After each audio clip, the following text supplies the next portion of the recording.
Tagilid to. No? Oo. Hi guys. Ngayon feeling ko hindi matatapos yung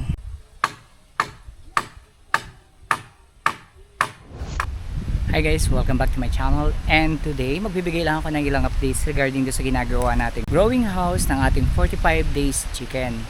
Actually ngayon halos makumpleto na namin lahat ng mga gagamitin namin, lahat ng mga materyales, halos na kumpleto ko na.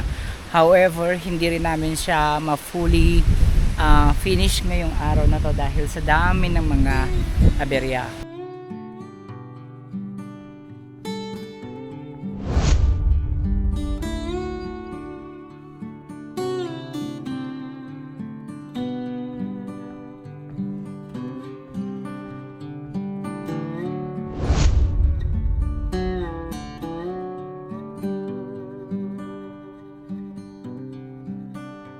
Unang-una, inabot na kami ng tindi ng init. Pangalawa, may mga materials kaming kinuha sa bukid.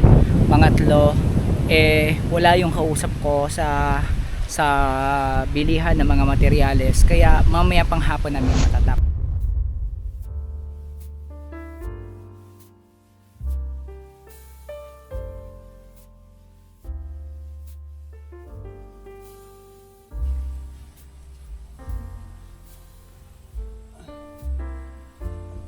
However, ang positive side naman nun, at least nakompleto na namin and alam na namin yung mga kukulangan kailangan namin i-adjust. Pero ngayong araw na to, kailangan namin matapos yung pangsahig, may kabit na, may ready na yung kakabitan ng sahig para by tomorrow kabit na lang ng kabit.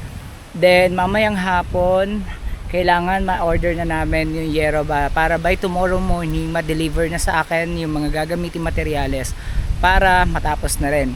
Ang target namin kasi is kailangan at least 3 days kami, pero based sa nakikita ko hindi siya kakayanin dahil wala pa yung mga materyales namin iba tulad ng yero, tulad ng screen, at syempre bago may kabit yun it takes time pa rin. Kailangan muna nila ipako yung mga pamakuan tulad ng papakuan ng yero, papakuan ng dingding, yung mga screen namin, and yung papakuan ng aming sahig.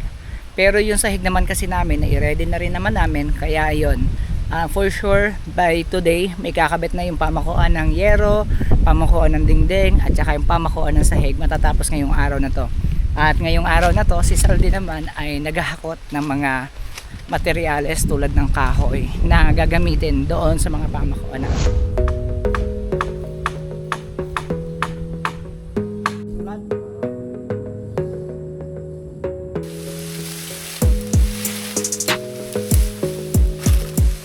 Ngayon ka second day hindi matatapos yung yung kakabitan sa ilababa. Yung gilid medyo nalagyan na yung kalahating side yung isang side ng nakakabitan ng dingding. Ngayon naman ginagawa yung pinaka taas, which is yung pamakuan ng mga yero. Feeling ko hindi siya makakayanin gawa ng madami pa rin talagang may iwan. Pero para sa akin okay lang naman. Ganun talaga, may mga adjustments na mangyayari. Hindi lahat kayang kuhanin sa madalian. So okay lang. Basta wala masasacrifice na quality ng trabaho. Importante naman kasi yun na ayos yung natin, kulungan ng manok. Tapos mamaya bababa ako, bibili ako ng yero.